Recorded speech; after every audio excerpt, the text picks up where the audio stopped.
Many of the strategies used to control populations were originally developed by Edward Bernays, who coined the phrase public relations.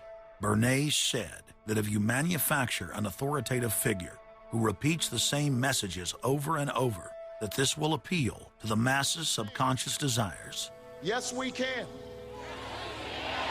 The unwashed masses will helplessly follow the leader and go along with any message they spout. Yes, we can. Yes, we can. We shall overcome. Yes, we can. We will respond with that timeless creed that sums up the spirit of a people. Yes, we can. Thank you. Today, these exact techniques are being used with devastating effect against the general population. Obama is the latest version of 21st century mass mind control. The psych warfare engineers are counting on Obama to finish the plan they began decades ago.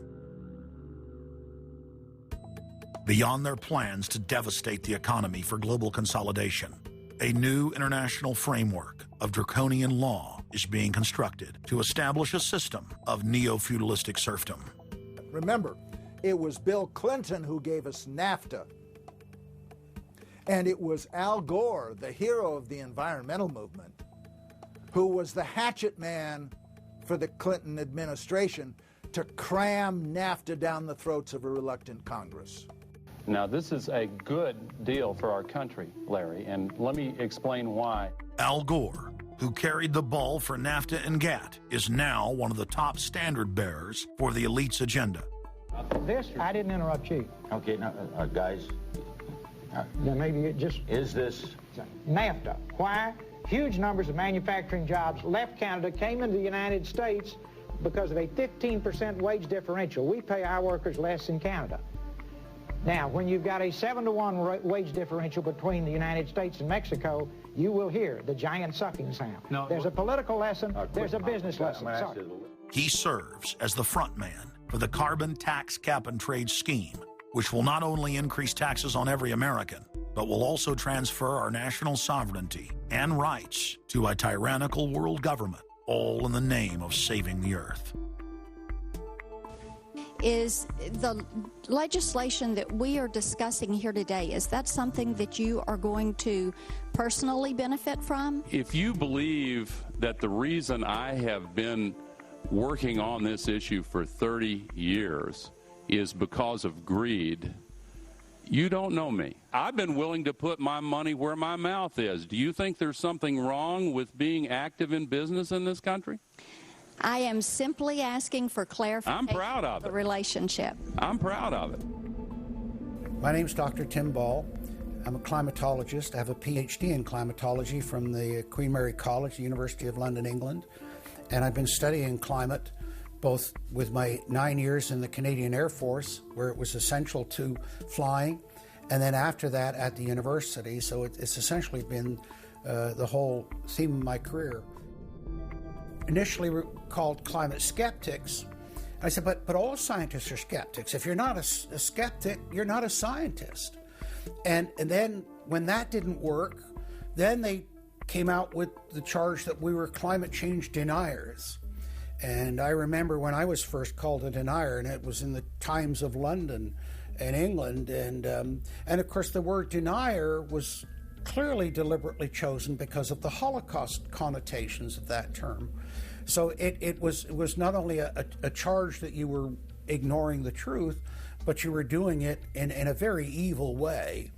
And of course, I laugh about that now because my whole career has been anything but a climate change denier. I've spent my career trying to educate people to how much climate changes naturally.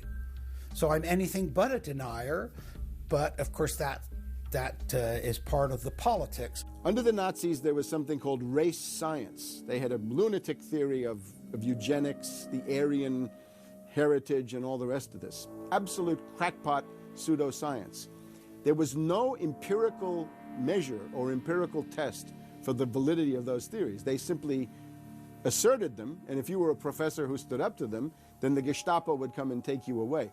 We are perilously close to such a situation right now. Any academic, any other figure standing up to say the global warming theory of Al Gore is a piece of crackpot nonsense is in danger. You'd be fired from a government job, and in many universities, your job would be in danger. And of course, it's also part of what's called ad hominem, that if you can't defeat the person's argument rationally, you start attacking the person. And we see that with these terms, and we see it with Al Gore calling them flat earthers. Congressman, you began by denying that there is a consensus on the science. There is a consensus on the science. Well, you mustn't have been listening to our testimony that we've had for the last few days with dozens of experts that have come in who have given completely different views. Well, I would encourage you to go back and look at the testimony this committee's heard. There are people who still believe that the moon landing was staged on a movie lot in Arizona. And neither of us are one of those, and I know you like giving those cute anecdotes. This is not a cutesy issue. We're talking about something that can export millions of jobs out of our economy, out of our country. Richard Lindzen, the MIT professor of atmospheric physics, said it many years ago when he said the consensus was reached before the research had even begun. And then scientists like myself that stood up and said, hold on a minute, I got problems with it. Oh, paid by the oil companies, don't trust that guy. What the international scientific community is saying is correct. There is no legitimate basis for denying it. Now, you hear the consensus argument. Well, the majority of scientists. What they're always talking about is, and originally the IPCC was about 3,600 scientists, it's now down to 2,500. That's the people they're talking about. But when you look at it, most of them are bureaucrats. They're not scientists at all. And very, very few of them are actual climate experts. Now, the consequences of that, and whether that's because of man-made CO2, I think are debatable. If CO2 is not causing the climate change, what is? What are the major driving factors? And so they're essentially the ones that are left out by the Intergovernmental Panel on Climate Change. It's unbelievable to me that they can come out and ignore the sun. I mean, everybody knows the sun goes in, it gets cool. You notice that, right? You have an eclipse, the temperature drops, and the birds start to get excited and so on. And when you look at the seasonal changes with the sun, how you can suggest that the sun is not a factor is really quite remarkable. Giving us false scientific information is not going to clean up our environment. Speaking with a lot of promises and innuendo is not going to help clean up our environment. The globalists have co-opted the environmental movement. There are a lot of real environmental problems we face, like genetic engineering, where they're splicing plants, animals, insects, you name it. Toxic waste dumping in the ocean. No one wants to breathe bad air or drink toxic water. But the global carbon tax has nothing to do with that. It's a tax literally on breathing. Go out on the street or talk to your friends, your neighbors. Ask them, hey, should we ban dihydrogen monoxide? It's bad for the environment. The average person will sign your petition calling for the banning of water. That's right. Dihydrogen monoxide is water. It's the same thing with table salt, sodium chloride. And that's exactly what the establishment is doing with carbon dioxide. Ooh, dioxide.